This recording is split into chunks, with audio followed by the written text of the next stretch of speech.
فرماتے ہیں کہ میں نا مزدور لینے گیا، بغداد کے چوک میں مزدور بیٹھے ہوتے تھے، تو میری ان مزدوروں میں سے نا ایک نوجوان بچے پہ نظر پڑی۔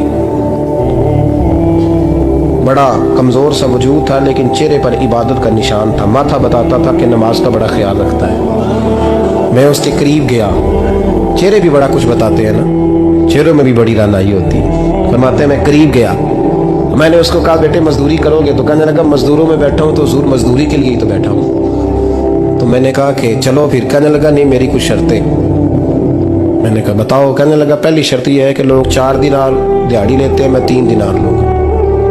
میں نے کہا یار بھائی تو بڑی بہترین ہے، باقی بھی اس طرح کی رکھ لے۔ اس نے کہا حضور دوسری شرط یہ ہے کہ میں آپ کی مکمل بات مانوں گا لیکن جب اذان ہو جائے گی پھر آپ کی نہیں سنوں گا۔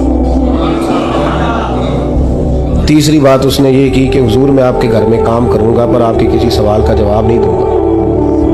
کہتے ہیں میں نے کہا یار تو بڑا عجیب ہے، شرطیں تو مالکوں کی ہوتی ہیں۔ کہنے لگا جی بہرحال میں شرطیں لگا کے جاتا ہوں۔ فرماتے ہیں میں اسے گھر لے آیا، کام میں نے اس کو بتایا تو جو کام مزدور سارے دن میں کرتا ہے نا اس نے 2 گھنٹے میں کر دیا۔ ہمارے مزدور سگریٹ پینے میں بھی تو آدھا گھنٹہ لگاتے ہیں، وہ چائے پینے جائیں تو پونا گھنٹہ وہاں۔ ان کو بھی تو دیانتداری کرنی چاہیے کہ نہیں کرنی چاہیے؟ معاہدہ کیا ہے نا جی تو پورا اترنا چاہیے نا۔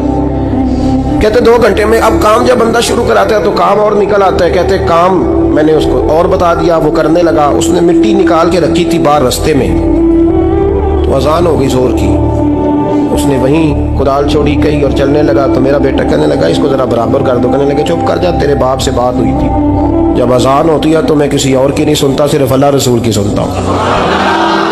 کہتے ہیں مسجد چلا گیا، نماز پڑھ کے آئے تو دوپہر کا وقت تھا۔ میری بیوی کہنے لگی اس کو کھانا کھا لے۔ کہتے ہم نے کہا کھانا کھا لو، تو کہنے لگا میں نے روزہ رکھا، رمضان بھی نہیں تھا، نفلی روزہ رکھا۔ فرماتے ہیں شام ہوئی، میں نے 3 دینار دیے تو میں نے کہا تیرا نام کیا ہے؟ کہنے لگا میں نے آپ سے کہا تھا میں کسی سوال کا جواب نہیں دوں گا۔ کہتے وہ چلا گیا۔ اگلے دن میں پھر لینے گیا اسے، کام کچھ اور نکل آئے تو لوگوں نے بتایا وہ صرف ہفتے والے دن آتا ہے۔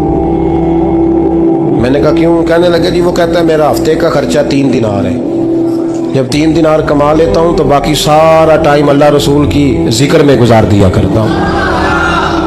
فرماتے ہیں جی اگلے ہفتے میں پھر لینے گیا، میں نے پورا ہفتہ انتظار کیا کہ کام اسی سے کرانا ہے۔ میں جب گیا تو میں نے کہا چلو، کہنے لگا میری شرطیں یاد ہے نا؟ اور میں نے کہا یاد ہے بھائی ساتھ چل۔ فرماتے ہیں کام کرایا، 2-3 ہفتے وہ آتا رہا۔ ایک ہفتے میں گیا تو لوگوں نے کہا حضور آج نہیں آیا، کیوں؟ کہنے لگے بیمار ہو گئے۔ کہاں گھر ہے؟ کہنے لگے بغداد کے قبرستان کے پیچھے جو کچی آبادی ہے اس میں رہتا ہے۔ فرماتے میں گیا، دروازے پہ دستک دی تو کہنے لگا حضور آپ ہیں؟ دروازہ کھلا ہے آ جائیے۔ فرماتے میں اندر گیا تو میں نے کہا تمہیں کیسے پتہ چلا میں آیا ہوں؟ کہنے لگا حضور اللہ والے ہو آپ نہیں آنا تھا، ورنہ امیر تو غریبوں کا پتہ لینے کوئی نہیں آتے۔ کہتے میں قریب گیا تو کہنے لگا میں آپ کا انتظار کر رہا تھا، تیز بخار ہے، تپ رہا۔ جیب سے کچھ پیسے نکالے، کہنے لگا یہ پیسے رکھ لیں۔ ایک انگوٹھی نکالی، کہنے لگا حضور آج رات کو میرا انتقال ہو جائے گا، ان پیسوں کا کفن خرید کے صبح جنازہ پڑھ کے مجھے دفن کر دینا، اور جب دفن کرو تو یہ انگوٹھی لے کے عصر کے بعد ہارون رشید کے پاس جانا،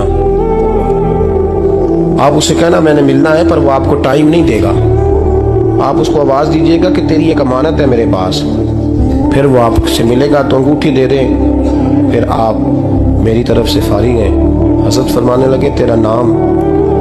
اور کہنے لگا حضور وقت تھوڑا ہے، آج رات میں نے جانا ہے، بڑی لمبی معافی مانگنی ہے رب کریم سے، اگر مناسب سمجھے تو مجھے اپنے رب سے تنہائی کر دے دیں۔ فرماتے ہیں میں آ گیا اور اس کی باتوں نے مجھے ساری رات سونے نہیں دیا۔ فرماتے صبح بڑی مشکل سے سورج نکلا، میں گیا دروازے پہ ہاتھ رکھا تو دروازہ کھلا ہوا تھا، اندر داخل ہوا تو خوشبوئیں میرا استقبال کر رہی تھی۔ جب چہرے سے کپڑا ہٹایا تو اس کا تو انتقال ہو چکا، انتقال ہو چکا، ایسے جیسے کسی کا دیدار کر کے سویا۔ کہتے میں تو 2 آدمی لے گیا تھا جنازے پہ، پر پتہ نہیں دنیا کدھر کدھر سے آئی، کہاں کہاں سے، اکھاں جدوں میٹیاں زمانہ مینوں روے گا، اپنا تے اپنا بیگانہ مینوں روے گا۔ فرماتے ہیں میں تو 2 بندے لے گیا تھا پر پتہ نہیں مخلوق کہاں کہاں سے آئی، جنازہ پڑا، دفن کیا،